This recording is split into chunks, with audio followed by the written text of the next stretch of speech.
Now let's go to Toronto, where we're joined by Tariq Fatah. He, of course, is the founder of the Muslim Canadian Congress. Hi, Mr. Fatah. Hi. Quite an amusing situation. Yes, it certainly is. I want to bring in our other guest who's with us in studio, Ihsaan Gardee with the Canadian Council on American Islamic Relations. Thank you very much for coming in today. To you first, Mr. Fatah, where are you on the mosque, the Ground Zero mosque issue? Well, I'm opposed to it primarily because I have a feeling that the imam involved in this has a very calculated move. He's done this in bad faith. And if there was any doubt as to what his motivation was, we heard it when he threatened that if the mosque was moved, there would be widespread riots in the Muslim world. I mean, if that, hate-mongering pastor, the nincompoop, sort of a redneck guy, was insulting my faith by burning the Quran, then this imam, Imam Abdul Rauf, is doing almost the same thing by creating a sort of a situation where almost there will be permanent anger at the Muslim American community for all times to come. Let's bring in Mr. Gardee on this. Where are you? I saw you shaking your head. Well, I mean, I have to completely disagree with Mr. Fatah here. The idea that you can compare the two situations is ludicrous. You have one situation here where you have an individual who's doing something that is inherently destructive, destroying a sacred text, right? And in the other situation, you have someone who is actually trying to build a community center to bring people together, to unite people. What he's doing. That's open for people of all faiths, that has a prayer space, yes, but it also has a swimming pool, a culinary center. I mean, it's the farthest thing from what Mr. Fatah is trying to describe. Let's get Mr. Fatah you back have to be you have to be pretty blind to believe that the mosque would bring people together.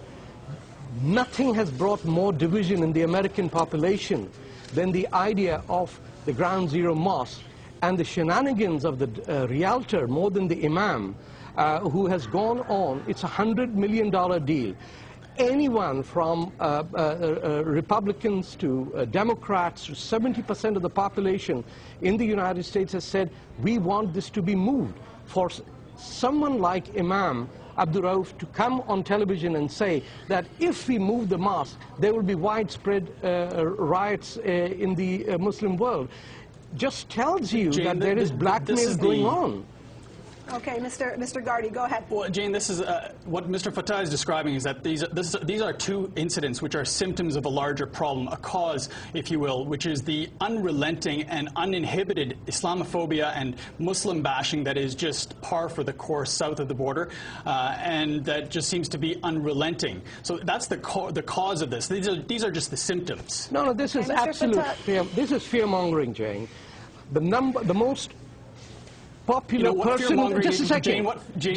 The most popular person. What fear-mongering is what Mr. Fatah is saying. The fact that Mr. Fatah would try and. I think we should let this is not a mosque. The fact that Mr. Gardee, this is not a mosque where you can make people shut up.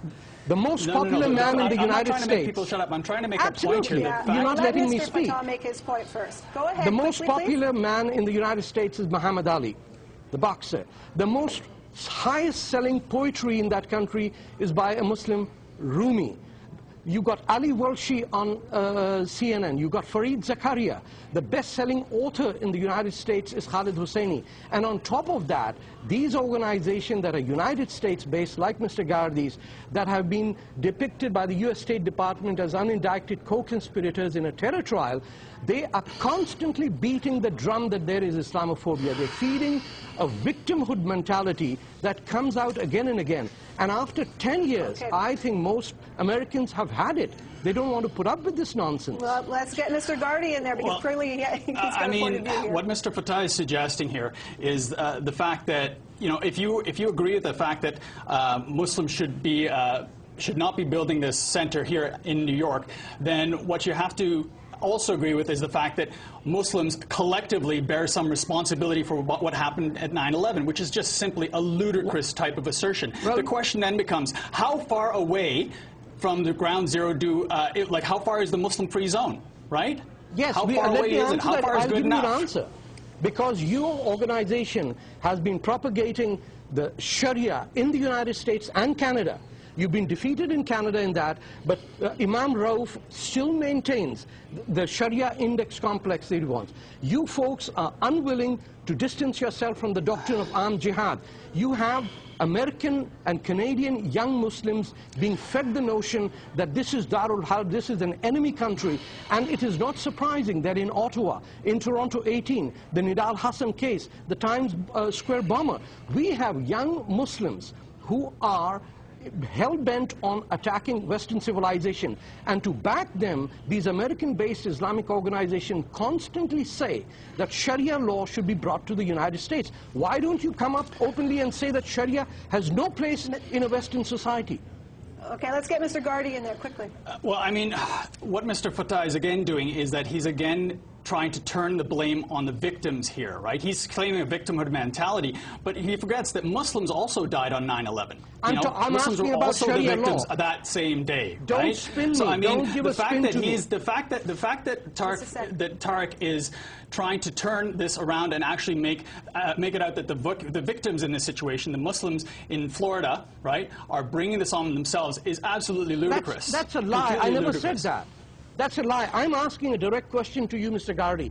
Why don't you distance yourself from the doctrine of armed jihad and spread by the Muslim Brotherhood? Why did you support Sharia law in Canada, and why is Imam Rauf asking for Sharia law in the United States of America? And then you have the audacity to claim that Americans are anti-Muslim? Well, let him answer the question.